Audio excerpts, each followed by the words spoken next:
It's very important to think of these things. Now, there is the very natural notion of physical attraction, which is so important in marriage. But sometimes physical attraction, as we all know, is something fleeting and passing. The reason why many marriages end in divorce is because when people enter the marriage, the man and woman have two different sets of unrealistic expectations. Generally, the bride's thinking, boy, my husband's almost perfect, and after I worked on him for a year or two, he will be perfect. The poor guy, in order to get to that point in the marriage, has put forth his best effort, and he's just waiting to relax.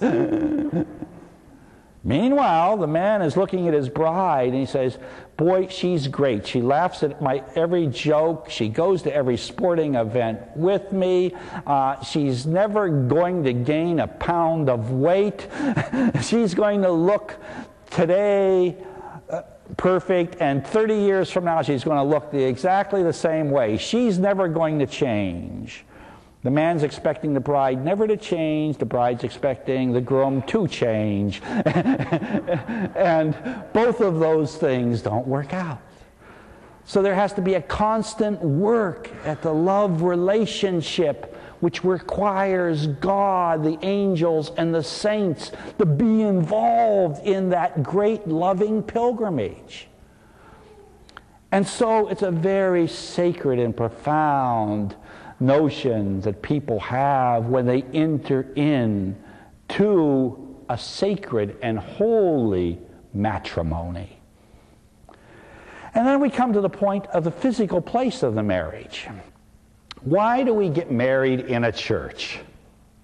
Couldn't we get married out in a park where God's nature is on display, where we have the sky as the ceiling? Well, there can be valid marriages outside of a church, but really not for Catholics. Because we come to a sacred place. We come to a place consecrated to God. We come to a place that has had the hopes and dreams and the sorrows and the tears of one generation after another absorbed into it. And sometimes in ancient churches for centuries, not just generations. And we come before the Eucharistic presence of Christ to proclaim the sacred and solemn vows of matrimony. This is important because over the course of the marriage, other things will happen. The people will need the prayers of their family and friends and their parishes. They're going to need the spiritual support of pastors and deacons and religious sisters and brothers and nuns. It's not simply a couple going it alone. And if they're blessed with children, they'll bring to a church the child to be baptized, to be incorporated into the body of Christ. They'll raise their children in the church, preparing them for Holy Communion. And ultimately preparing some of them for marriage, others for religious life, others for a decent single life in this world. And when life has run its course, as it inevitably does, and when death overcomes one or both of the partners, it will be from a church that their remains will be blessed and taken to their final resting place. And when the individual or the couple steps into eternity, they will be joining the people of God who have gathered in the assembly in church after church around the world, around the globe, throughout the centuries, and they will feel at home worshiping before the throne of God because they became used to worshiping God in this world. So it is important, the physical location of a marriage and how it takes place, and the words and signs and symbols that are involved in that.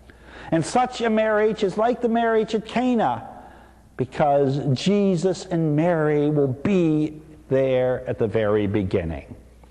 Now, many times on the news, we see these novelty marriage. Couple gets married while skydiving, you know, because they're skydivers. Or couple gets married under the water because they're scuba divers and there's fish going by, blubble, blubble, blubble.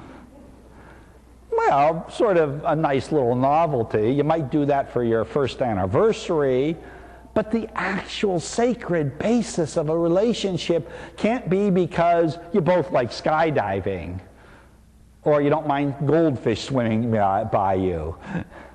That can't be it.